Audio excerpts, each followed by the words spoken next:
One TV Patrol.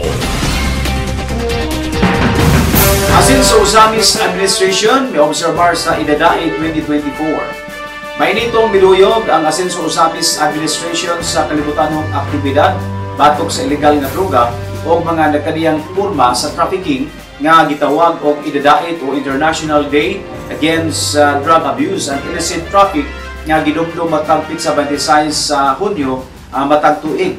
Dispiras pa lang Hunyo 25 gipamuluhan sa mga city official ang usa ka fan walk nga nagpakita sa kaseryoso o panikamot sa Asenso Administration, pagpadayon pagbatok sa illegal nga droga o kriminalidad pinaagi sa aktibidad sa kada kapulisan, DILG, diga ng mga barangay o mga drug surrendery. Ang fan walk nagikan sa May Coastal Bypass Road sa barangay Malaubang o gitapo sa covered court sa barangay Aguada o gagihimo usab ang basketball tournament friendship game nga nagsimbolo sa pag-divert sa sports activity gikan sa dutang bisyo sa droga. Ikalipay kaayo sa DILG o kapulisan ang padayong kaaktibo sa Asenso Usamis Administration sa pagbatok sa ilegal na droga o kriminalidad nga mausay gihingusgan na kampanya sa ahensya o sa Marcos Administration. Hunyo 26 usa ka programa ang gipagayon sa Function Hall sa City Health Office nga nagtuki may labot gihapon ang kahimtang sa dakbayan sa Usamis sa kampanya batok illegal na droga labi na sa monitoring sa kabarangayan sa City Anti-Drug Abuse Council.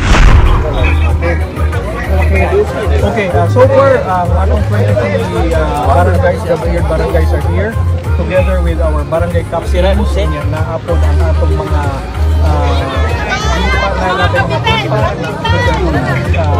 Badak members na ako ng atong PMC headed by Major Cano na si DILG, Bedra na apod si atong majority coordinator si Attorney Mars Tapayan together with niapil po og height together with Consihal Lorly Cipres na apod si SK Chair nato si John Pel, si IPMR Relinda Batio na apod si Consihal Archie Romero.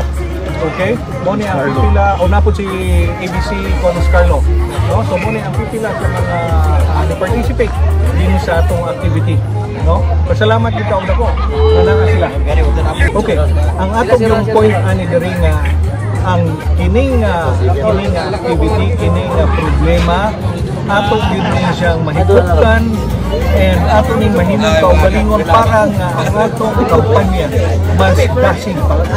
Mas atong ipasabot sa mga katawhan sa mga piwots nato nga tungalan atong yun masabtan yun kinakasing-kasing para nga og mag-istorya ta og lain tao to convince them para nga ato silang magpahimangnuan nga dili gyud mo mag-apil-apil sa illegal nga droga para nga kuan yun kanang husgan yun kayo dasig kayo sila nga mo kabigon ang mga tao no nga nilangpit ang illegal nga droga kabigon nila dili sa pikas para nga magtundang na dili na magdula dili na mag-apil-apil dili na matinta sa problema sa illegal nga droga. One TV Patrol.